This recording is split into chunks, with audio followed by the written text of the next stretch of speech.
Nós vamos ler a partir do versículo 18.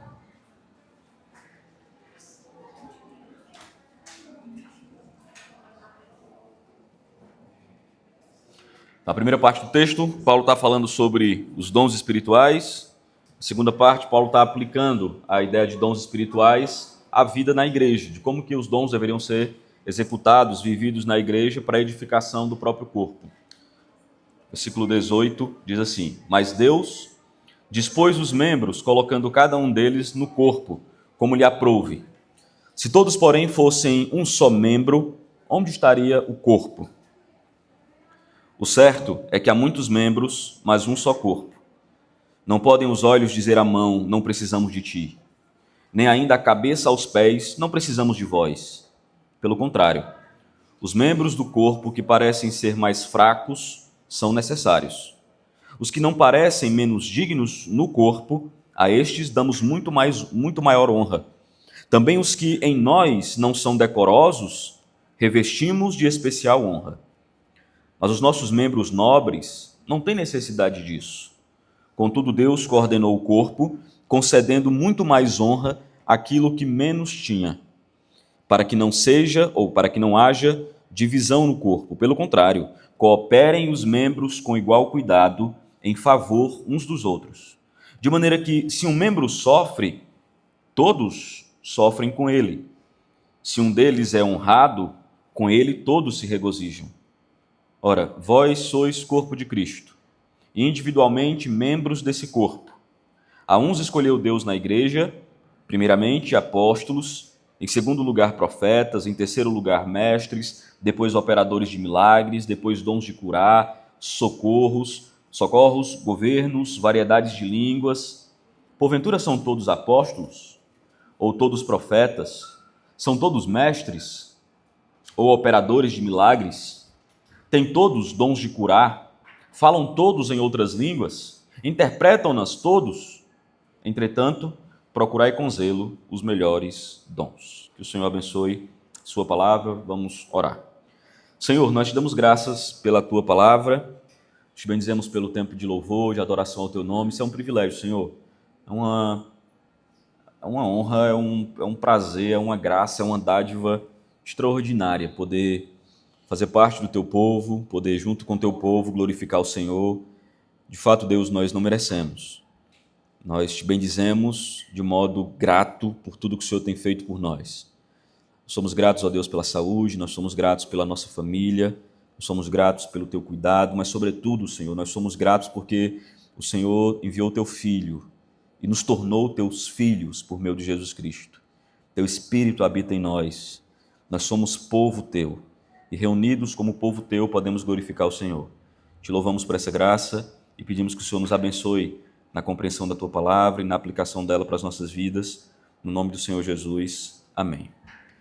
Se você está acompanhando, se você não está, eu vou fazer um resumo rápido do que é que a gente tem visto aqui em 1 Coríntios. Essa é uma carta escrita para uma igreja problemática, uma igreja grega, cheia de problemas. Dentre os problemas que essa igreja tem, você tem divisões, você tem uma igreja mergulhada em partidos e cada um defendendo suas próprias ideias, cada um vivendo para si mesmo. Você tem uma igreja que não compreende o que é amor, você tem uma igreja que não compreende o que é servir uns aos outros, você tem uma igreja que tem afundado em conivência com o pecado, no capítulo 5 nós vimos isso. Você tem uma igreja incluída numa cidade que é dominada pela idolatria, e você tem, com essa igreja, uma série de problemas que Paulo está tentando resolver. Cada capítulo que nós estamos passando, nós vemos Paulo tentando resolver uma problemática. Eu disse para vocês que o começo do capítulo 11 até o final do capítulo 14, Paulo está trabalhando sobre o culto. Paulo está organizando a adoração, a reunião dos irmãos, quando eles estão juntos para cultuar e adorar o Senhor. Nós vimos que Paulo trata sobre as mulheres no capítulo 11, do capítulo 11 pela metade, Paulo vai organizar como que a ceia do Senhor deve ser realizada, instruindo a igreja o que é a ceia, mostrando para o povo de Deus de que modo eles devem cultuar ao Senhor quando estão ali comendo do pão e bebendo do cálice. E no capítulo 12, Paulo começa a tratar de um assunto que vai até o capítulo 14, que são os dons. E aqui começa as grandes divisões e as grandes polêmicas nas igrejas modernas, né? Então, de modo geral, qual é a grande discussão que se tem sobre os dons espirituais hoje? Se continuam ou se não continuam. A grande discussão que as pessoas geralmente fazem quando vão tratar de dons espirituais é cessacionismo e continuismo. Eu particularmente acho que essa não é a grande discussão de Paulo aqui, né? Paulo não está tratando da ideia de continuidade ou não continuidade dos dons, porque independente de qualquer coisa, Paulo está vivendo num mundo e numa época em que os dons estão plenamente sendo vividos e exercidos na igreja. E aí hoje com vocês, eu não quero entrar muito na discussão do continuismo ou não, porque nós vamos tratar disso lá quando chegar no capítulo 14. Eu quero mostrar um panorama geral para vocês de como Paulo compreende os dons e o que Paulo espera que a igreja entenda sobre dons e como que ela viva os dons ao longo do seu ministério, à medida que a igreja se reúne para adorar o Senhor. Portanto, o contexto aqui é o mesmo da semana passada. Paulo está tratando da ordem do culto e da reunião dos irmãos para adorar a Deus. Nos reunimos para adorar a Deus. Deus tem dado dons a cada um de nós.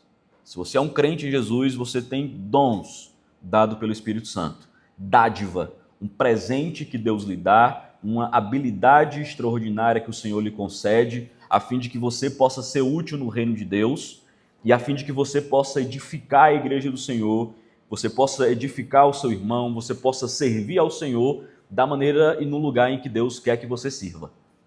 Os dons são essas dádivas que o Senhor tem dado ao seu povo. Mas Paulo, ele apresenta um elemento novo na discussão. Se ele estava tratando do culto, nesse elemento novo sobre os dons espirituais, Paulo diz para aquela igreja, que eu acho que é importantíssimo para nós, não quero que vocês sejam ignorantes a respeito desse assunto. Paulo começa a discussão lembrando uma coisa fundamental.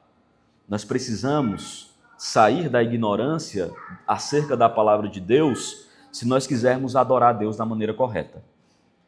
Boa parte das dificuldades que nós temos quando nos reunimos para adorar, dos excessos e das faltas que nós temos, dos erros que nós cometemos enquanto igreja quando nos reunimos para adorar o Senhor, boa parte disso vem da ignorância. Vem do fato, ignorância no sentido de desconhecer algo. Vem da nossa incapacidade de compreender o que é que Deus quer de nós. Então perceba, quando você sai de casa, é muito comum que algumas vezes a gente vem para a igreja meio que ignorante sobre o que Deus quer de mim. Estou indo para um culto. Fazer o quê? Eu vou lá, vamos lá, começa às 6h30, nós vamos ver o pessoal cantando louvor, depois o pastor vai dar uma palestra, uma conversa medonha até umas 8 horas, e depois nós vamos para casa ou vamos para a pizzaria ali para comer alguma coisa, né? A pastelaria, 0,85 aqui. Nós vamos para algum lugar. Vamos para algum lugar depois que terminar o culto. E às vezes nós ficamos, um negócio meio worship aqui. E aí, eu estava um púlpitozinho transparente agora. E aí nós ficamos... Foi mal, Maurício. O cara tá me ajudando, né, mano? O cara tá... Eu vou pedir perdão, porque toda vez que alguém vem me ajudar aqui, eu conto uma piada. Aí o pessoal tem medo de vir trazer uma água. Desculpa aí. Sim, aí você vem para cá, você às vezes desconhece o que é que Deus quer de você. E a falta de conhecimento faz com que a sua adoração seja muito prejudicada. Desconhecer o que Deus faz, desconhecer o que Deus quer, desconhecer como que Deus quer lhe usar quando você se reúne para adorar, às vezes faz com que a sua adoração e a sua comunhão e como você pode servir à igreja, aos irmãos, se torne profundamente prejudicado. Se você vem com aquela mentalidade que eu estou indo para a igreja, sou eu e Deus e acabou e eu vou me embora, provavelmente a sua adoração está muito prejudicada. Provavelmente você não está exercendo aquilo que Deus tem dado para você, exercendo o meio do povo de Deus, ou você está perdendo alguma coisa que Deus poderia fazer na sua vida através dos irmãos. E de onde vem isso? Da falta de compreensão do que é a igreja, do que são os dons, de como que Deus quer nos usar, de qual é o propósito de Deus para nós enquanto nós nos reunimos. Paulo está tratando desse assunto, tentando resolver esse problema na igreja de Corinto, e que eu acho que vai nos ajudar com os nossos dilemas e com os nossos problemas. Paulo trata de vários problemas que eu acho que ajudaria muito a igreja moderna. Paulo trata dos excessos, do uso dos dons espirituais sendo usados de forma equivocada para a própria glória do homem. Paulo trata dessa questão da ignorância. Paulo trata da questão de que cada um está fazendo para si mesmo. E Paulo, tratando desses assuntos, ele vai consertando os problemas que são das igrejas de modo geral, inclusive da nossa. Quando nós servimos e servimos com a mentalidade equivocada. Então, o assunto de dons é importante, o assunto de dons nos ajuda a adorar a Deus da maneira correta, os dons nos ajudam a compreender qual é o objetivo, o alvo da igreja e qual é o objetivo da nossa reunião, quando nos reunimos para cultuar, adorar a Deus e para edificar uns aos outros. Inclusive, essa é uma das coisas que às vezes nós não compreendemos. Nós viemos para cultuar, viemos para adorar a Deus, mas viemos para nos edificar uns aos outros. E que às vezes nós esquecemos desse elemento. Parece muito espiritual quando eu venho para a igreja e digo assim, eu vou adorar o Senhor. É uma bênção, é verdade. Eu vou cultuar a Deus, é verdade. Mas por que eu não cultuo em casa? Por que eu não adoro sozinho e Deus não quer isso de mim? Porque há um elemento na reunião dos crentes que não é só entre você e Deus. Há um elemento do culto que tem a ver com você e os irmãos. Semana passada até falei sobre a ideia da estética das luzes apagadas, né? De uma ideia de você adorar a Deus, você e Ele, Deus está lhe vendo, e que os irmãos não estão aqui do seu lado, é uma coisa meio que individualista, e eu acho que essa estética não é boa, porque a ideia de adoração coletiva envolve eu olhar para os irmãos, perceber a necessidade do povo de Deus, perceber quais são as demandas que o irmão que está do meu lado tem, perceber quais são as lutas, para que eu possa chegar lá no versículo 28 e dizer, quando um membro sofre, todos sofrem. Por que eu percebo que quando um sofre, todos estão sofrendo? Porque eu estou vivendo em unidade, em comunhão, isso se torna aplicável na vida da igreja. Então é este assunto que Paulo está consertando e que eu acho que traz muita edificação para a nossa igreja também.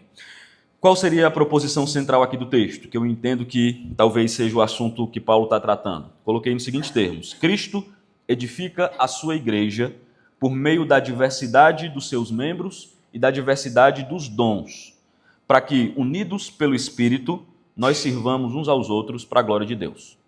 Então, Cristo está edificando um povo, edificando a sua igreja. Ele mesmo falou, né? Edificarei a minha igreja, as portas do inferno não prevalecerão contra ela. E ele edificou uma igreja que ela é composta de pessoas diversas, com características diversas, com pensamentos diversos, jeitos diversos, estilos diversos, com dons distintos que o Senhor mesmo concede, para que por meio do Espírito que habita em todos eles, possamos servir uns aos outros para a glória de Deus. De modo que quando a gente chega no final do texto, Paulo nos ensina que ninguém é tudo na igreja, e ninguém é inútil, e que ninguém existe para si mesmo. Você não é o todo da igreja, eu não sou igreja. Nós somos reunidos, ninguém é inútil, então eu venho, tal, vou embora, eu não tenho utilidade nenhuma. Tem, você pode não estar usando, você pode não estar exercendo aquilo que Deus lhe chamou para exercer, mas Deus lhe deu dons, e que não foram para você mesmo. Há uma discussão sobre os dons espirituais, se alguém vai dizer assim, o dom de línguas é um dom para si. Talvez seja o único dom, o Hernandes Dias Lopes tem essa visão, né? Talvez seja o dom que o homem edifica a si mesmo. Mas quando você pensa de um modo geral, a gente está falando de dons que são usados para a edificação do povo de Deus. Ninguém é tudo, ninguém é inútil e ninguém existe para si mesmo quando nós estamos falando de igreja. Até aqui, amém? Dá para entender essa base, né? Corinto tem uma série de problemas. É possível que naquela igreja, uma igreja cheia de dons, cheia de sinais, capacidade de falar, mas que vivia em grande divisão. Uma das coisas extraordinárias sobre isso, e muito confusa, que deixa a gente constrangido sobre a igreja de Corinto, é que apesar de toda a loucura daquela igreja, Paulo parece considerar que ela era uma igreja, em termos de dons, talentos, aquilo que aquela igreja produzia, era extraordinário. A igreja de Corinto tinha gente que profetizava, a igreja de Corinto tinha gente que falava em línguas, a igreja de Corinto parece que tinha gente que curava, a igreja de Corinto parecia uma igreja que os dons estavam lá em alta, em evidência, e que a igreja estava exercendo da maneira como tinha que, das mais diversas formas. Mas Paulo aponta um problema. Vocês têm um erro. Qual é o erro de vocês? Vocês estão divididos. Cada um vive para si mesmo. Cada um exerce os seus dons pensando em si. E aí Paulo está tentando dizer para eles, nós somos um. A igreja, o povo de Deus, é um. Não era falta de dons, o problema da igreja de Corinto, E Paulo nem vai tratar como os excessos sendo o maior problema da igreja de Corinto. Parece que o que Paulo está tratando aqui como o maior problema da igreja de Corinto tem a ver com a ignorância acerca da finalidade dos dons. Para que eles existem, qual a finalidade deles e qual o objetivo, o que é que ele produz na igreja, no meio do povo do Senhor. O dom virou status e competição naquela igreja, e Paulo está dizendo para os irmãos, não é assim que deveria ser. Então bora lá, voltar para o texto. Se você estiver aí com sua Bíblia, deixa ela aberta, nós vamos passar por ele devagarzinho, nós vamos conseguir pegar cada detalhe do texto, mas pelo menos nessa pregação de hoje, a gente vai tentar ver a visão geral que Paulo está tratando do assunto, ok? Então, a respeito dos dons espirituais, não quero que os irmãos sejam ignorantes. Como eu falei, o objetivo de Paulo é trazer esclarecimento sobre o que a igreja deveria pensar e como ela deveria viver e executar os dons espirituais. Paulo lembra da antiga vida deles, vocês eram outrora gentios e vocês eram conduzidos, levados pelos ídolos mudos, segundo éreis guiados. Por isso, porque vocês eram assim, eu faço vocês compreender que ninguém fala pelo Espírito de Deus, afirma anátema Jesus. Por outro lado, ninguém pode dizer Senhor Jesus se não for pelo Espírito Santo. O ajuste que Paulo faz aos dons espirituais começa com a compreensão correta sobre quem é o Espírito Santo, a origem dos dons, por que nós executamos e vivemos os dons na igreja, de onde ele vem. E aí, o primeiro ponto que Paulo traz é o Espírito Santo. Eu acho que ele está talvez pensando lá naquele texto de João 16,14, que diz que o Espírito que viria, que seria derramado sobre o povo de Deus, faria o quê? Glorificaria a Cristo. Paulo volta para essa base doutrinária para dizer assim, o Espírito Santo que habita em vocês leva vocês a professarem a Cristo e glorificarem a Cristo. Então, a base central é o Espírito que habita em vocês. E o Espírito que habita em vocês glorifica o Filho. E aí a primeira aplicação que nós vamos ter para isso é que toda experiência de êxtase, experiências espirituais, experiências no meio do povo de Deus, exercício dos dons no meio do povo de Deus, que Cristo não é o centro da glorificação, que Jesus não é o alvo da glória, que a honra, que o louvor, que a glória, que a exaltação não é apontada para o Senhor Jesus, não pode vir do Espírito Santo. Dentre as nossas questões de como que eu identifico algo que vem do Senhor ou não, a coisa mais básica sobre aquilo que o Espírito Santo faz no meio do povo de Deus é render glórias para o Senhor Jesus. Paulo está falando aqui da conversão e Paulo está falando do exercício dos dons. As duas coisas, tanto a conversão, quando você lembra lá de João capítulo 3, o novo nascimento, né, como aquele que nasce do Espírito, é uma obra do Espírito Santo, mas também Paulo está pensando na glorificação e na edificação da igreja. É uma obra do Espírito Santo. A vida cristã não existe e não acontece sem o Espírito Santo. Que aplicações práticas nós temos disso? Há algumas semanas alguém me mandou um vídeo sobre alguma coisa chamada transferência profética, me perguntando como é que eu enxergava essa coisa, né? E eu olhei para aquilo, fui dar uma lida no que era essa tal da transferência profética, e eu vi uma mulher pregando e dizendo assim, olha, você hoje à noite vai sair daqui profetizando. Eu só, mulher boa. E aí, qual era a ideia dela de que você vai sair daqui profetizando? Eu vou lhe ensinar como desatar as travas e você aos poucos vai profetizando. Era como se ela fosse nos ensinar a profetizar. Quando você pensa, numa perspectiva bíblica, em 1 aos Coríntios, do dom como dádiva do Espírito Santo, isso não é ensinável. Dom não é algo que se aprende. Dom não é algo que eu transfiro para você. Dom é algo que o Espírito concede ao seu povo. Dom é algo proveniente do Espírito Santo para a igreja, para a edificação da própria igreja. Não é algo ensinável. Não é algo que eu simplesmente vou passando para você a parte do Espírito Santo. Deus agindo no meio do seu povo por meio do seu Espírito. Toda experiência em que eu tento produzir qualquer tipo de avivamento por meio do meu tom de voz, da minha oratória, dos meus gritos, e o que quer que eu faça, não é condizente com aquilo que a Escritura fala sobre os dons espirituais. Dons espirituais é uma obra soberana do Espírito Santo, agindo no meio do seu povo, usando quem Ele quer, como Ele quer, para a glória de Deus e edificação da Igreja do Senhor. Independente de sermos continuistas ou cessacionistas, independente de qual seja a sua posição sobre a continuidade dos dons ou não, isso aqui vale para todo mundo.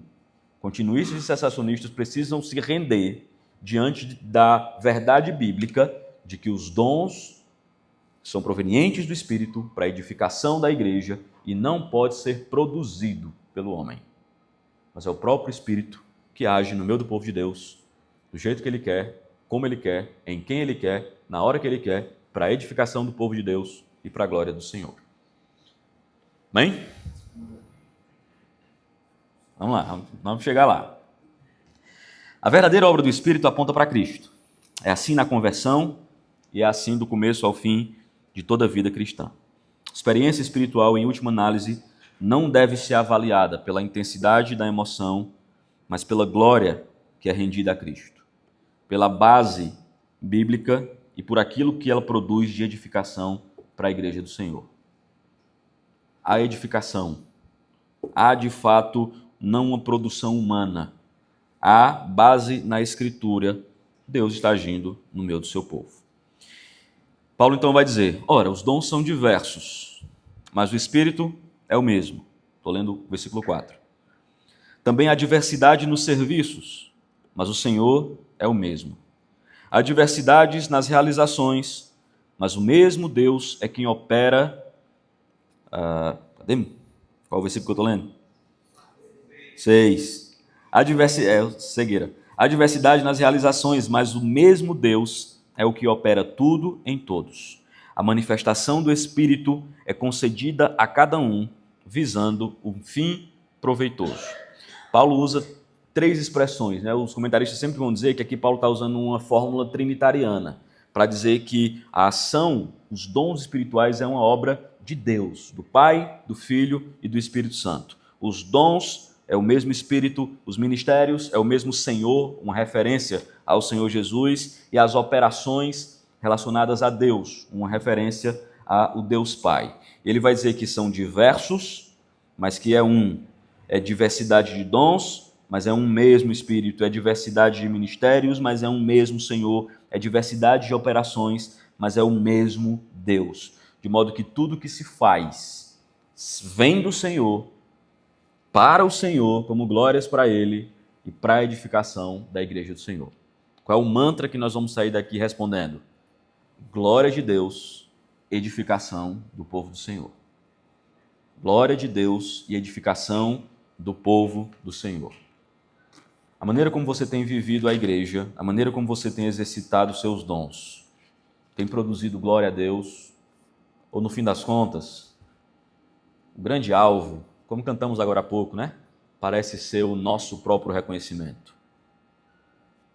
Na lista de dons que Pedro vai dar, Pedro dá dois dons. Pedro divide todos os dons em 2. A minha lista preferida. Porque ela não tem discussão, né? Você não fica, o que é que fica, o que é que não fica. Tem 2 dons. Aqueles que têm o dom da fala e aquele que tem o dom de serviço. Pedro resume todos os dons em 2. E eu gosto dessa lista, porque ela não é polêmica. E você não tem que quebrar muito a cabeça com ela. E aí, nessa lista de Pedro, você está dizendo, ok, você fala, esmere-se. Faça isso com dedicação. Você serve, vá lá com alegria e sirva com alegria na edificação do povo de Deus. Pensando nesses 2 dons, você tem um dos 2. Quando você fala ou quando você serve, qual é o grande alvo seu com isso tudo? É quando você desce daqui, as pessoas baterem nas suas costas e dizer que pregação maravilhosa. Como você cantou e como sua ministração, olha, arrepiei todinho naquela hora que você falou que não precisa ser reconhecido por ninguém. Pareceu que era comigo. Aí você disse, como eu ministro, né? Por que nós fazemos o que fazemos? De que modo nós temos exercitado isso? Ou pior, por que nós não exercitamos isso? Por que se eu tenho um dom de fala, por que eu não falo? Por que se eu fui chamado para servir, por que eu não sirvo a ninguém? Qual tem sido a minha utilidade no reino de Deus? Eu acho que isso de alguma forma chega em todos nós. Isso chega para aqueles que estão ativos no reino de Deus e nos manda nos colocarmos no nosso lugar, compreendendo que somos membros do corpo, nós não somos o todo, mas isso nos faz chacoalhar com nós que estamos distantes e não servimos a ninguém no reino de Deus, dizendo, ok, por que isso? Por que o povo de Deus tem uma mão que para nada serve? Por que o povo de Deus parece que às vezes tem um ouvido que para nada serve e não tem trazido nenhum tipo de edificação? Paulo está dizendo, considerem essas coisas, irmãos. Nós temos o mesmo Espírito, e aí, na mentalidade como eu penso esse texto, eu compreendo que esse aqui é um dos argumentos centrais de dizer que todos os crentes em Jesus foram batizados com o Espírito Santo. Não entendo o batismo com o Espírito Santo como uma segunda bênção. Eu entendo o batismo com o Espírito Santo como algo que nos regenera e nos insere no corpo, na igreja. Portanto, todos os crentes foram batizados no Espírito. Paulo fala sobre isso. E quando Paulo fala sobre isso, Paulo vai dizer, o Espírito concedeu a cada um visando um fim proveitoso. Há um objetivo de Deus com os dons que ele lhe deu e há um objetivo de Deus com a sua vida. Se você é um cristão, Deus não quer você inútil. E você não é inútil, porque você tem dons, pelo menos um. É assim que Paulo compreende a igreja do Senhor, e eu acho que é assim que nós temos que compreender. Há um propósito divino para a sua vida e para os seus dons. Sabe aquela coisa de pregador que diz assim, irmãos, Deus tem um plano para a sua vida? Que a gente fala, né? Meio que dando profetada. Aqui uma que você pode acreditar. Deus tem um propósito para a sua vida. O texto está dizendo isso. O texto está dizendo que Deus tem um objetivo com sua vida. Aí você diz, olha, eu vou ser pregador de multidões. Talvez não. Talvez seja servir a enfermos. Talvez seja isso. E isso é um grande propósito na sua vida. É porque nós somos banhados por uma teologia da prosperidade que nos ensina que parece que é contrário a isso aqui. Que nos ensina que parece que só tem utilidade as coisas extraordinárias. Todo mundo, Deus tem uma coisa extraordinária. Ninguém nasceu para ser pé, do dedo midinho, né, que bate nas quinas. Todo mundo nasceu para ser cabeça e não cauda. Que besteira. Paulo diz, se todo mundo for cabeça, onde é que fica o corpo? Se todo mundo for pregador, coisa chata é pregador juntos. Só sabe falar de teologia. Assim. Onde é que ficam os irmãos que precisam ouvir a pregação? Se todo mundo é conselheiro, né? Aquela coisa que todo mundo está aconselhando uns aos outros, ninguém quer conselho de ninguém. Para que ser conselheiro se ninguém está precisando de ser aconselhado? Há uma diversidade de dons, há uma diversidade de ministérios, e Deus tem chamado você para um lugar no meio do povo dele. Cada membro tem um dom. Os dons são diversos. Romanos 12, 6, 1 Coríntios 14, Efésios capítulo 4, primeira carta de Pedro. Há uma lista de dons que vão sendo citados. Essa lista que tem aqui não é uma lista exaustiva, é uma lista exemplificativa de alguns dons que Paulo está citando, mas de fato Deus tem usado e agido no meio do seu povo. O Espírito é soberano na distribuição dos dons. Versículo 11, o apóstolo Paulo diz, um mesmo Espírito realiza todas as coisas, distribuindo-as como lhe apraz, a cada um individualmente. Não fui eu que escolhi, Deus distribuiu como ele quis, a cada um, portanto não há quem não tenha recebido individualmente. Versículo 18 diz que ele dispôs os membros, colocando cada um dentro do corpo. Versículo 24 diz que ele ordena, ou coordena, né, o corpo. Contudo, Deus coordenou o corpo, concedendo muito maior honra àquilo que não tinha. E no versículo 28, diz que ele estabeleceu Deus na igreja. Primeiramente apóstolos, tal e tal e tal. Deus dá o dom, Deus coloca o lugar, Deus organiza cada um no seu lugar, a fim de que a igreja seja edificada. Boa parte da falta de edificação na igreja, a dificuldade que nós temos de crescer, na dificuldade que nós temos de amadurecer, não tem a ver com falta de conhecimento bíblico somente. Tem a ver com o não exercício dos dons que Deus tem nos dado.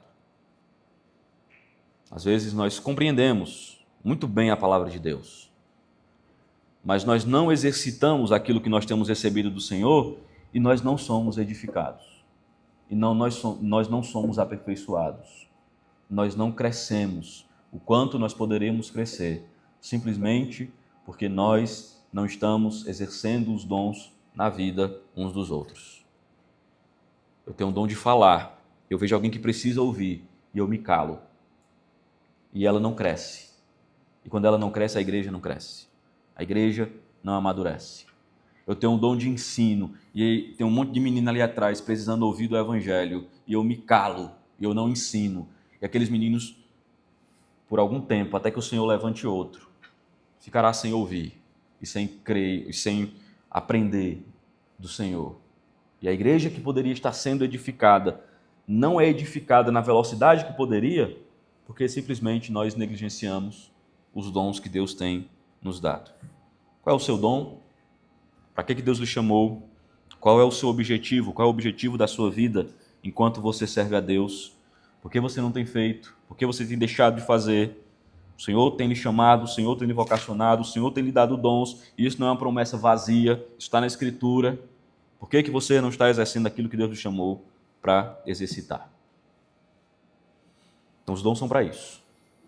Edificação da igreja do Senhor. E aí Paulo vai dizer o que é a igreja. O que é a igreja? Nós temos visões erradas sobre a igreja. Há muitas metáforas que a Bíblia usa para falar da igreja. A Bíblia trata a igreja como a noiva, a Bíblia trata a igreja como meio que um exército, a Bíblia trata a igreja como uma casa, uma edificação, e a Bíblia trata a igreja como um corpo. Na metáfora que Paulo está usando hoje, a igreja é um corpo que tem muitos membros, e os membros, sendo muitos, constituem um só corpo. E ele fala com respeito a Cristo. Em um só Espírito todos nós fomos batizados. O que é que nos liga como igreja? Todos nós fomos batizados no Espírito. Se alguém não tem o Espírito, Paulo vai dizer, esse tal não é dele. Romanos vai falar sobre isso. Então, ser igreja é muito mais do que simplesmente ter o nome na nossa ata de assembleia como membro que foi aceito. Porque o ideal era que a nossa ata de assembleia, aqueles que foram aceitos como membros, foram pessoas que já foram regeneradas. Qualquer diagnóstico nosso de que alguém não foi regenerado, deveria ser função nossa dizer, meu querido, você não é crente. E por não ser crente, você não tem dons para exercitar aqui. Portanto, você não vai pregar aqui, você não é um crente. Mas na cabeça de Paulo, quando ele está pensando em igreja, ele está pensando num corpo de pessoas que foram batizadas pelo Espírito Santo e todos eles foram batizados em um só corpo, inseridos nesse corpo. Judeus e gregos, não há distinção de nacionalidade. Escravos e livres, não há distinção social. E a todos nós foi dado beber de um só Espírito. Nós temos isso em comum. O que nos liga uns aos outros é o fato de que nós temos a habitação do Espírito Santo em nós. E se você não tem o Espírito Santo, arrependa-se dos seus pecados, confesse Jesus Cristo como Senhor e Salvador da sua vida e Deus fará morada em você. Ele vai regenerar a sua alma, purificar o seu coração, fazer você uma nova criatura. E você, que antes era estranho a Deus, se tornará morada do Altíssimo. E uma das coisas que acontece na regeneração é que nós somos inseridos no povo de Deus. Nesta igreja, que não é somente essa igreja local, mas na igreja do Senhor invisível em toda a terra. Membros de um só corpo. Porque também o corpo não é um só membro, mas muitos membros. E aí Paulo começa a fazer uma aplicação besta e simples. Se o pé disser, porque não sou mão, não sou do corpo, nem por isso deixa de ser do corpo. É como se Paulo dissesse assim, você que olha para você mesmo e diz assim, eu sou inútil, eu não tenho utilidade no povo de Deus, nem por isso você deixa de ser. Na cabeça de Paulo seus pensamentos sobre você mesmo não quer dizer nada. O que importa é o que Deus diz sobre você. Nossa mente nos engana sobre quem nós somos. Nossa mente faz a gente olhar para nós e dizer assim, para que eu sou útil no meio do povo de Deus? E Jesus está dizendo, você é útil porque eu te fiz útil. Tem uma mensagem que eu odeio, vocês sabem disso. Aquela mensagem dizia assim, você é importante, né? Hoje vai ser a última vez que você vai ouvir eu falando isso na vida. Mas de acordo com esse texto, cada membro tem a sua importância no meio do povo de Deus. Ela não é uma importância intrínseca, ela não é importante porque eu sou o centro de alguma coisa. Ela é uma importância baseada no dom que Deus me deu. Pelo dom que Deus me deu, eu tenho uma utilidade. Deus me deu um dom porque Deus quer que esse dom sirva para a edificação do seu povo. Não é uma importância inata em mim mesmo, mas é uma importância adquirida pelo Espírito que habita em mim e pelo dom que Ele me deu. Eu tenho um lugar no povo de Deus. Nesse sentido, todo crente é importante no meio da igreja. Porque cada crente, exercendo o seu dom, é um instrumento de Deus para a edificação do outro crente. E assim nós vamos crescendo e sendo edificados no povo do Senhor. Não é porque o pé disse, eu não sou mão, que ele não deixa de ser. Pouco importa se você acha que você não serve para nada no reino de Deus. Se é um crente, você serve para alguma coisa. Só não sabe ainda para quê, né? Talvez tenha que descobrir. Enquanto não descobre, vai fazendo, né? Eu sou uma mão, para que isso serve? Acho que não, né? Para que melhora. Aí você vai descobrindo qual é o seu talento, né? Para que a mão serve. À medida que você vai fazendo. Do nada, né? À medida que você vai... Era uma ilustração. À medida que você vai fazendo, você vai descobrindo para que serve. Eu acho que... Rapaz, eu vi a Larissa chorando, eu fui lá e aconselhei. E ela saiu de lá com mais vontade de se matar. Eu acho que não é o meu dom. Mas eu vi a Marciane se matando para limpar a igreja. E eu fui lá e ajudei e ficou um brinco. Talvez seja o meu dom. E eu vou fazendo. E eu vou descobrindo como que Deus quer me usar. Eu descobri muito cedo que eu não presto para duas coisas. Ensinar a criança. Não gosto, não tenho paciência. Gosto só do meu. Não tenho paciência com o meu. Mas gosto. E eu descobri muito cedo que esse não é uma área e um dom que Deus me chamou. Dei aula durante 3 ou 4 dias para as crianças. E na hora do culto as crianças corriam para a igreja porque não queriam ficar comigo. Então eu descobri que aquele não era o meu dom. E eu descobri que eu não tenho um dom para tesouraria. Não é a minha área. Mas Deus vai mostrando à medida que nós vamos servindo. E nós vamos servindo e fazendo várias e várias coisas. E o Senhor vai nos conduzindo para a sua vontade. A igreja é um corpo. A igreja é um corpo. Deus dispôs os membros, colocando cada um deles no corpo, como lhe aprouve. Se todos, porém, fossem um só membro, onde estaria o corpo? O certo é que há muitos membros, mas um só corpo. Não podem os olhos dizer à mão, não precisamos de ti. Quando é que uma igreja pode dizer para alguém que não precisa dela? Nós podemos dizer isso para alguém? Podemos. Capítulo 5. O Maurício se escandaliza quando eu falo isso. Capítulo 5. Eu posso dizer para alguém, nós não precisamos de você. No momento que eu descubro que alguém finge que é crente na igreja e está trazendo escândalo e prejuízo, nós devemos dizer, você não faz parte do corpo. Isso é a disciplina eclesiástica. É quando a igreja olha para alguém que vive deliberadamente em pecado e que não tem arrependimento, e que não muda de vida, e que continua, e que continua, e que continua, e que escandaliza o nome de Jesus. Nós olhamos para ela e dizemos, você não é bem-vindo nesse lugar. Você não vai ficar na salinha com nossas crianças. Isso é um perigo lá. Você não vai subir neste púlpito para ensinar as suas heresias. Você não faz parte desse lugar. Há essa pessoa que nós podemos dizer. Mas por que nós podemos dizer isso? Porque ela não é corpo. Mas se você é um crente em Jesus, ninguém pode dizer para você que você é inútil, que você não tem necessidade, que nós não precisamos de você. Nós precisamos. Se você é um crente em Jesus e Deus lhe colocou aqui, para servir aqui, é aqui que Deus quer lhe usar. Descubra como, busque a melhor maneira que Deus possa lhe usar e sirva. Nem a cabeça pode dizer aos pés, eu não preciso de vós. Pelo contrário, os membros do corpo que parecem ser mais fracos são necessários.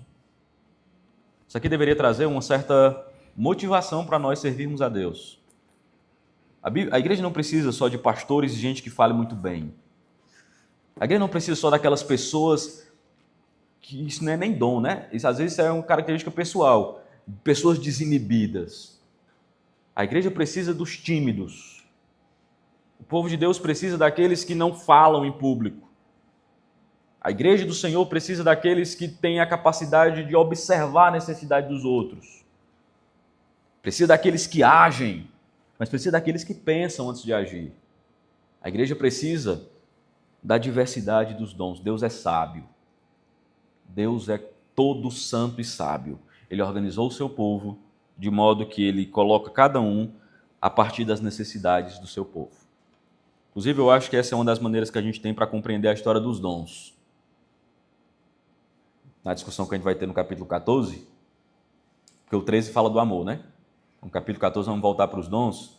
Quando nós começarmos a pensar que dom continua, por que não continua, será que... Você tem 4 posições, né? Pelo menos umas 4 aí. Você tem os continuistas, os cessacionistas, você tem aqueles que acreditam que os dons devanecem à medida que a igreja se estabiliza em determinada região. Uma das maneiras que a gente tem de compreender é exatamente isso. Os dons, eles têm uma função. Os dons, eles existem a partir da necessidade da própria igreja. Deus vai distribuindo a necessidade do tempo, a necessidade de estabelecimento, a necessidade de confirmação da palavra, o dom apostólico, por exemplo, que é um dom que eu entendo que cessou, a necessidade de estabelecer as bases do que é a igreja.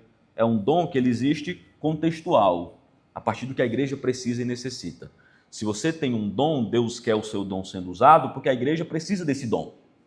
É assim que funciona na lógica e na economia de Deus. Então Paulo diz, pelo contrário, os membros do corpo que parecem mais fracos são necessários. Os que parecem menos dignos no corpo, a estes damos muito maior honra. Também os que em nós não são decorosos, nós revestimos de especial honra. Veja como a lógica de Deus é diferente. Na lógica de Deus, os homens honrados são aqueles que os homens desse mundo não honram. E Deus diz, honre aqueles que parecem menos honrados no meio de vocês.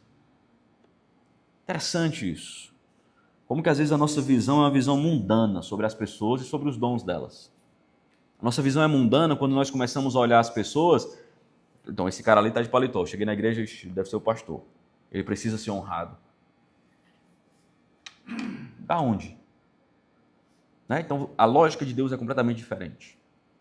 A lógica de Deus é uma lógica que transpõe, que vai completamente oposto à nossa lógica de honra no meio da igreja do Senhor. Para quê? Para que não haja divisão no corpo. E aí Paulo chega num ponto. Se a igreja de Corinto é uma igreja que está afundada nas suas divisões, Paulo diz, os dons, a compreensão correta dos dons e o exercício dos dons no meio do povo de Deus faz com que nós estejamos unidos. Boa parte da nossa desunião enquanto igreja tem a ver com a nossa dificuldade de compreender por que Deus nos chamou e qual é o nosso objetivo.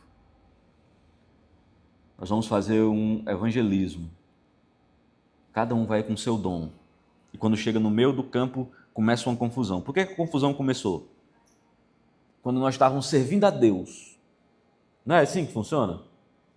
Se você é de igreja há mais de um mês, você já sabe disso. Que é assim que funciona. Nós vamos servir a Deus. Vamos fazer uma cantina aqui para arrecadar dinheiro para os pais. A primeira cantina maravilhosa. A segunda cantina, eu acho que a minha arrecadou mais. Queria dizer nada não, mas o estrogonofe foi melhor do que a moqueca de arraia. Não que tenha acontecido, estou só dando um exemplo.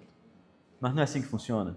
Por quê? Porque nós esquecemos do básico da nossa fé. Por que fazemos? Para a edificação do povo de Deus.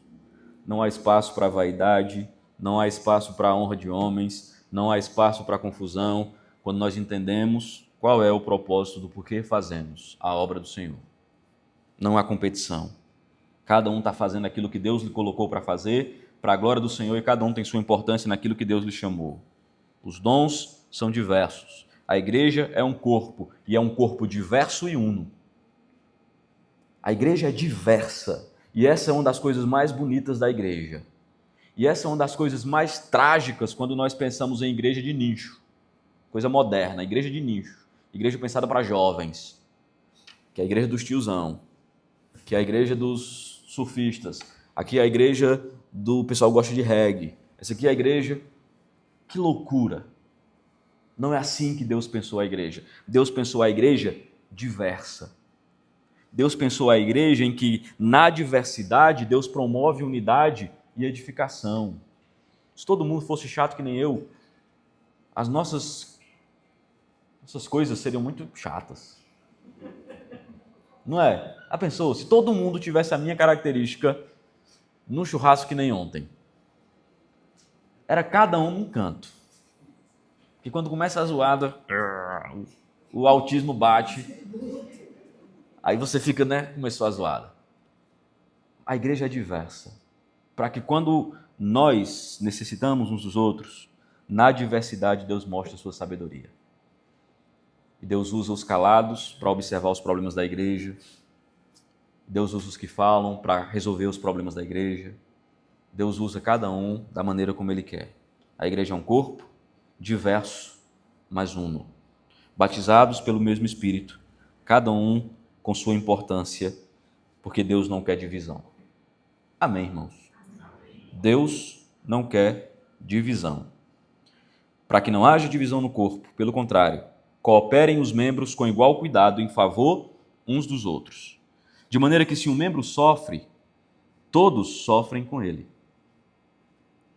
E se um deles é honrado, com ele todos se regozijam, se alegram. E eu acho que aqui está um grande desafio sobre a sua compreensão de amor e de igreja. Nós até somos rápidos para sofrer com os que sofrem. Mas se alegrar com aquele que é honrado, bate uma dorzinha aqui, não bate? Seja honesto. Quando você diz assim, cara, coitado, tá vindo de jumento para a igreja. Vamos orar para que Deus lhe dê uma moto. Mas ele vem de moto. E Deus lhe dá uma Saveiro. Mas se é uma Saveiro, é aceitável. Mas passou 3 meses e o cara veio com um carro que eu não sei nem o nome. Eu sei que é muito caro. Você diz, tá roubando. Como é que ele sai de jumento para esse carro? Como é que esse cara pulou do jumento para esse aqui? Tem alguma coisa esquisita, hein, irmão? Tem pecado escondido, né? Nós choramos com os que choram. Mas nos alegrar com os que se alegram, ficar feliz com aqueles que são honrados, isso é difícil. Mas o Espírito Santo que habita em nós faz aquilo que é impossível. É nós nos alegrarmos com a alegria do outro. Isso é um dom, isso é uma dádiva, isso é uma das marcas de que o Espírito Santo habita em nós. É nós sermos desprendidos de nós mesmos e conseguirmos nos importar com aquilo que os outros se importam e nos alegrar com aquilo que alegra os outros. Essa é a marca do Espírito Santo em nós, que Paulo vai tratar no capítulo 13 sobre o amor. Que este é o dom supremo. É o dom de amar e nós compreendermos que Deus quer também abençoar a vida das outras pessoas e não só a nossa. Porque nem tudo tem a ver conosco. O mundo não gira ao nosso redor e a vida não é sobre nós. E inclusive a igreja. Não é sobre nós. É como Deus pode ser honrado, glorificado e outras pessoas serem edificadas. Vocês são o corpo de Cristo e individualmente membros desse corpo. A uns estabeleceu Deus na igreja primeiramente apóstolos, profetas, outros mestres, operadores de milagres, depois dons de curar, socorro, governo, variedade de línguas. Porventura são todos apóstolos? São todos profetas? São todos mestres ou todos operadores de milagres? Têm todos os dons de curar? Todas as respostas aqui é não. Falam todos em outras línguas? Uma falha daquela doutrina que diz que as línguas é o sinal do batismo com o Espírito Santo. Paulo diz que não, nem todos falam línguas, em outras línguas. Interpretam-na todos? Entretanto, procurai com zelo os melhores dons. Eu coloquei 5 aplicações aqui para nós encerrarmos. Primeiro, Deus é interessado na unidade do seu povo. Uma das marcas de que nós estamos muito distante da vontade de Deus para nós é a divisão. Toda vida que a igreja começa a aparecer divisões, nós estamos afundando em um pecado ou em muitos pecados. A divisão é uma das marcas de que estamos exercitando mal os nossos dons. A divisão é uma das marcas de que não estamos com a visão, com o olhar para o lugar correto. A divisão, ela escancara o pecado da igreja, como igreja, e o nosso pecado individualmente. Quando eu não consigo ser unido com os irmãos, Isso escancara o meu coração, o meu pecado, e que eu vivo uma vida muito voltado para mim mesmo. Isso é pecado. Viver a vida focado em você mesmo é pecado. Pregar para você mesmo é pecado. Estudar só para a sua edificação, sem pensar na edificação da igreja, é pecado. Fazer o que você faz na igreja, para ser visto e não para edificar o outro, para unir o povo de Deus, é pecado que precisa ser extinguido do nosso meio.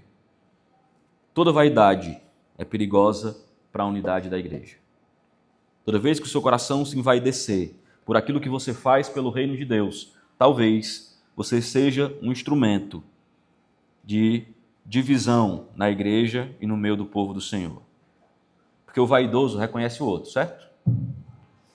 O vaidoso, o soberbo e o arrogante, eles se reconhecem. Se tem uma coisa que incomoda um arrogante, é outro arrogante. Porque você assim, rapaz, esse cara está querendo se enxerir. E eu era que era para estar lá.